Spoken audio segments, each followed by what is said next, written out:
Every year na lang talaga simula nung naging kami ng aking asawa. Naku, sobrang naging special na ang aking birthday. Mini-make sure niya na may something new, full of surprises at hindi pwedeng hindi namin ito si-celebrate. Few hours before my birthday, 10 PM pa lang, tulog na ang kambal. Sabi niya nga ako nga rin daw matulog na rin kasi may ipe-prepare pala siya sa akin na surprise. Sorry naman mahal ko. Nocturnal lang naman kasi ang asawa mo. While browsing my phone, lumabas ang aking asawa at eto nga bumalik na may dalang cake. Kala ko nga yun na yun pero eto pagbalik niya ulit may pa-number balloon naman siya. Pero di lang pala doon nagtatapos ang pagpapakilig ng aking asawa kasi eto naman yung dala niya sa ikatlong balik niya. Introvert po ang aking asawa kaya bahala na si Batman pag nakita niyang pinakita ko sa inyo ang tinatago niyang dance move. Anyway, samahan niyo kaming i-celebrate ang aking birthday. Extra special nga ito kasi for the first time magkakasama kaming apat na magse-celebrate nito. At exactly 10 AM papunta na kami ng SM North at pinaglakad ulit namin ang kambal papunta sa labasan.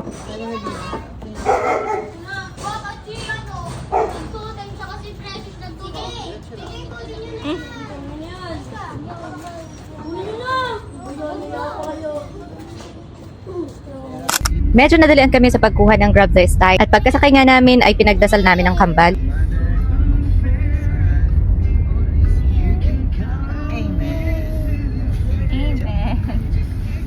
Medyo wala pa sa mood si Emery this time kasi napaaga talaga yung gising nila. Pero si Emery, ayan, naka-on na naman ang curiosity niya.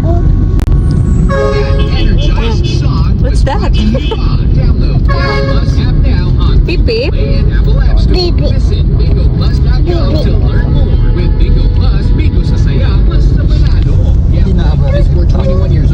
Toot toot. Apo? Apo. Apo? Apo. Yes. Hi. Hi. Hi. Hi. Hi. Hmm? Hmm? That's Oh no. on. What's that? Wow. That? Bus. Bus. Baby. Baby. Si baby.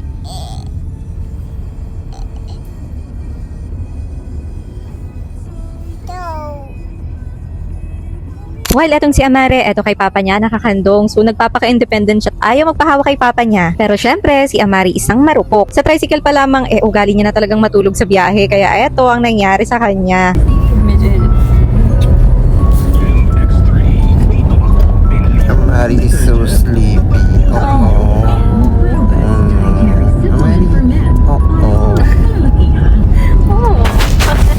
Amari is so sleepy.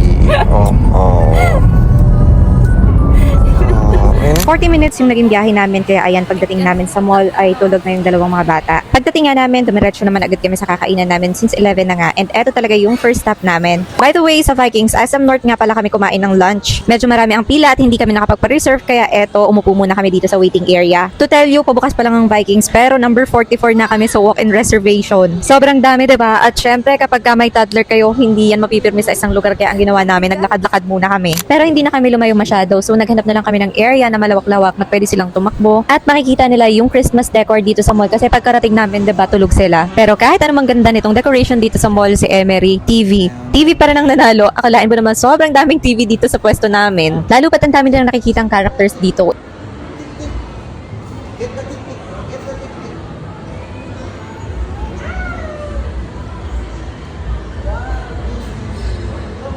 Ito yung napili naming area pero tanaw na tanaw pa rin dito ang Vikings. Hindi kasi dito masyadong crowded kaya safe sa mga kambal.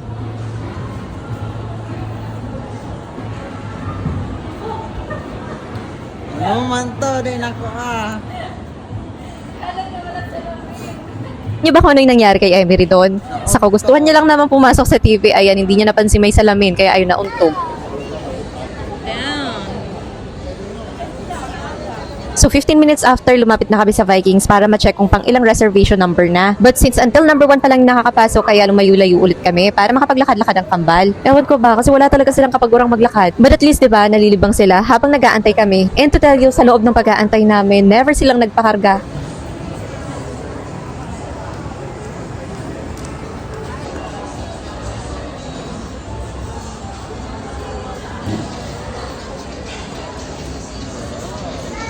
Please A040 underclass team.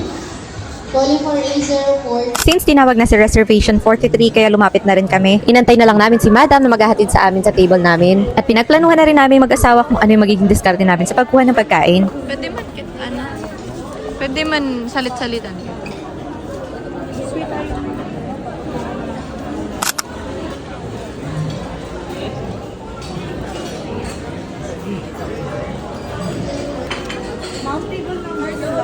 Nag-request na rin kami ng 2 high chair para sa kambal para naman makabuelo kaming kumain. Sa sweets area ko na lang kayo itutour ha kasi nagutom na kaming mag-asawa at hindi ko na nga nakuhang mag-video pa. Bakit nga ba sa Vikings namin naisipang kumain? First, sa Vikings ang daming pagpipilian. Sa Vikings, unlimited. Plus, sa Vikings, libre ako. I mean, libre ang my birthday. So, isa lang yung binayaran namin. Actually, gawaan na namin itong mag-asawa, yung mag-celebrate sa Vikings. Mag-boyfriend-girlfriend pa lang kami noon ay isa na ang Vikings sa pinupuntahan at binabalik-balikan namin. But I think kung babalik ulit kami ng Vikings next time, I think sa Cloverleaf na lang or sa SM MOA Seaside na lang. Ang daming sweets na pagpipilian, merong cakes, merong sapin-sapin or kakanin, meron din namang mga salad, marami ring ice cream na iba't iba ang flavors, donuts, and pwede ka rin kumuha ng sarili mong halo-halo.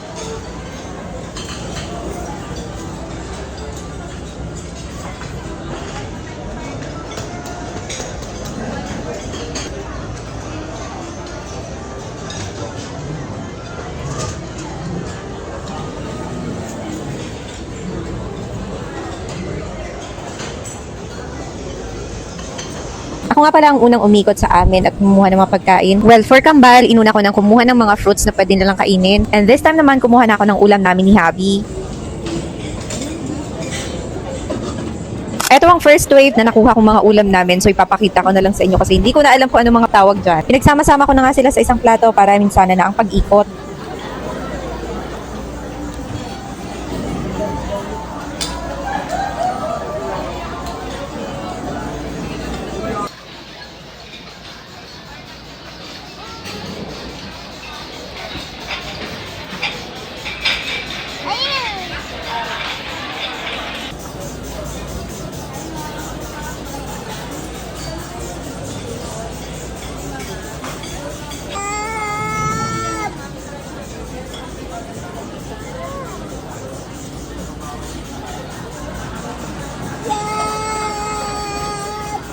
Papa!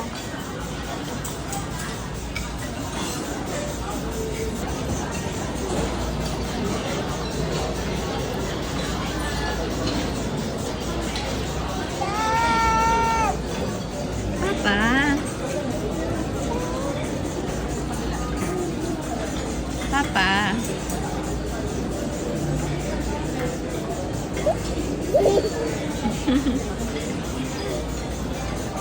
Hi! Hi, Emery!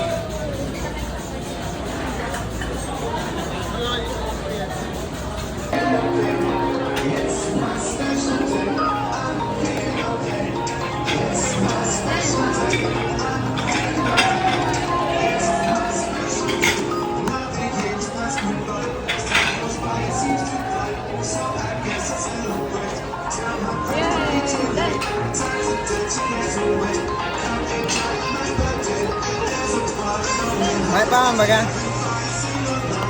Dahil ko ikat.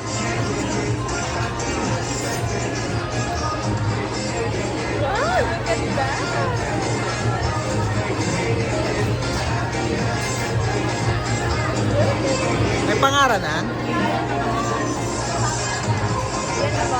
Kapag ka-birthday mo pala dito sa Vikings, meron kang pa-cake. Meron din sila ditong dancing cruise.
Happy birthday, Mama.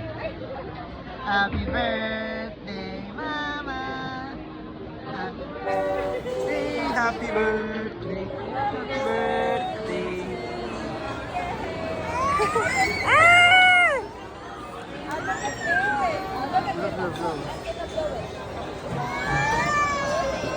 Uh-oh.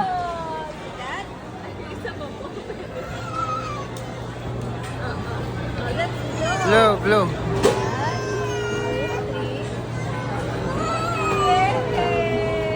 Give it a love. Sige na. Bye-bye.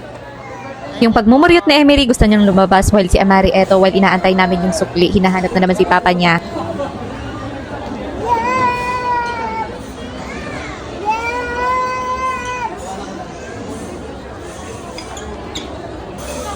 Who is that? Who's that? There. Oh, yun. Who is that? Kapag sila bo.